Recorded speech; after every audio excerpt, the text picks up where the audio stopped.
The epideictic oratory, also called ceremonial oratory, or praise and blame rhetoric, is one of the three branches, or species, of rhetoric as outlined in Aristotle's Rhetoric, to be used to praise or blame during ceremonies.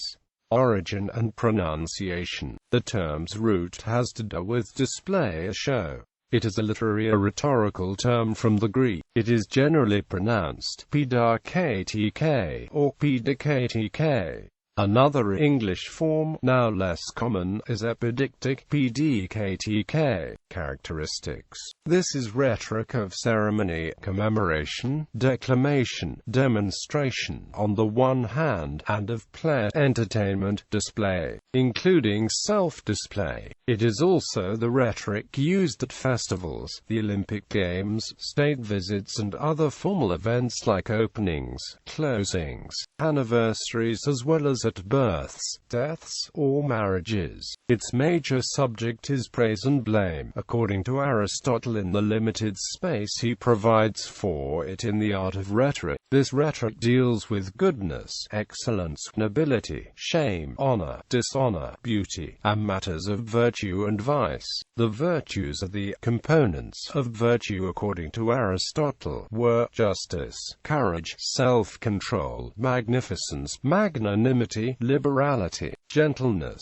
practical and speculative wisdom or reason. Vice was the contrary of virtue. In his book Rhetoric and Poetics in Antiquity, Geoffrey Walker claims that epideictic rhetoric predates the rhetoric of courts and politics, the study of which began in the 5th or 4th century BC with the Sophists. The other two kinds of public speech were deliberative or political speech, and forensic, judicial, or legal speech. Epideictic rhetoric as style is, according to Aristotle, most appropriate for material that is written or read. In the art of rhetoric, Aristotle stated that the epideictic style is especially suited to written compositions, for its function is reading. Aristotle on Epideices. Aristotle instructs that in creating a speech of praise or blame, the author should consider the attitude of his audience. Will they be moved to see his object of praise in a new light, or will he be wasting everyone's time by preaching to the choir? What values and behavior does this particular audience find praiseworthy? Whether the audience is sympathetic, hostile, or indifferent to his object of praise or blame determines how difficult the task is that lies before him. As Aristotle reminds the reader, or as Socrates used to say, it is not difficult to praise Athenians in Athens. According to Aristotle's conception of epideices, the present is the most important, for all speakers praise or blame in regard to existing qualities, but they often make use of other things, both reminding of the past and projecting the course of the future. Epideices is Aristotle's least favored and clearly defined topic, now considered to be the stuff of ceremonies with its exhortations, panegyrisks, encomia, funeral orations and displays of oratorical prowess. Epideictic rhetoric appears to most to be discourse less about depth and more attuned to style without substance. Still, the art of rhetoric is cited as an example of epideictic work. Epideices may not deserve the charge of lacking depth. The charge that this branch of rhetoric lacks depth can be countered by the recognition that it systematizes the successful attribution of value, attributing value to 1. Perception, 2. Emotions, 3. Thought, 4. Action, and 5. Goals is the fundamental basis of relativistic conceptions of 1. Aesthetics, 2. Human character, 3. Intelligence, 4. Ethics, and 5. Wisdom. For instance, applying epideices to human perceptions yields aesthetics, and its application to human action yields fundamental relativistic ethics.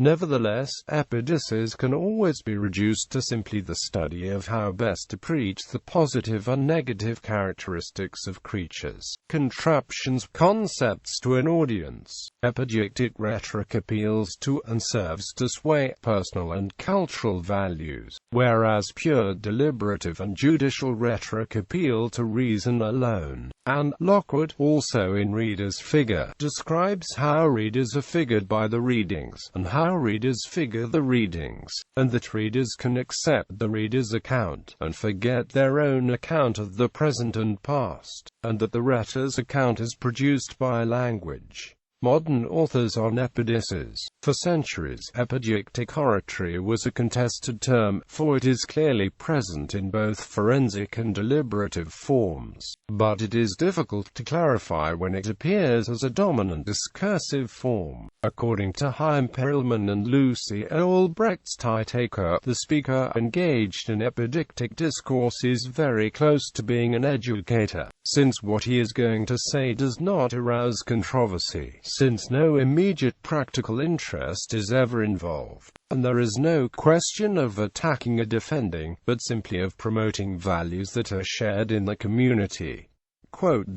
Some of the defining terms for epideictic discourse include declamation, demonstration, praise or blame of the personal, and pleasing or inspiring to an audience. Lawrence W. Rosenfield contends that epideictic practice surpasses mere praise and blame, and it is more than a showy display of rhetorical skill. Epideictic's understanding calls upon us to join with our community in giving thought to what we witness, and such thoughtful beholding in commemoration constitutes memorializing. Epideictic rhetoric also calls for witnessing events, acknowledging temporality and contingency. However, as Rosenfield suspects, it is an uncommon form of discourse because of the rarity of its necessary constituents: openness of mind, felt reverence for reality, enthusiasm for life, the ability to congeal significant experiences in memorable language.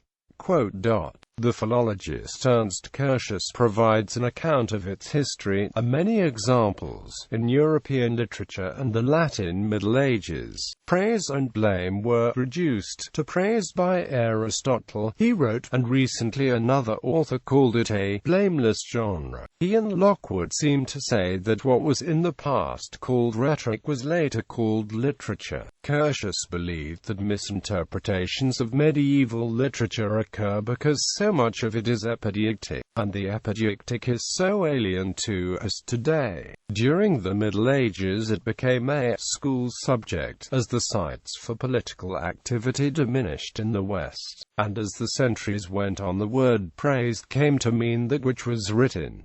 During this period literature were called praise. Ben Witherington III, writing from a biblical perspective on sacred exhortation, noted that, in general, epideictic rhetoric is highly emotional and meant to inspire the audience to appreciate something or someone, or at the other end of the spectrum, despise something or someone. Epideictic rhetoric seeks to charm or to cast odium.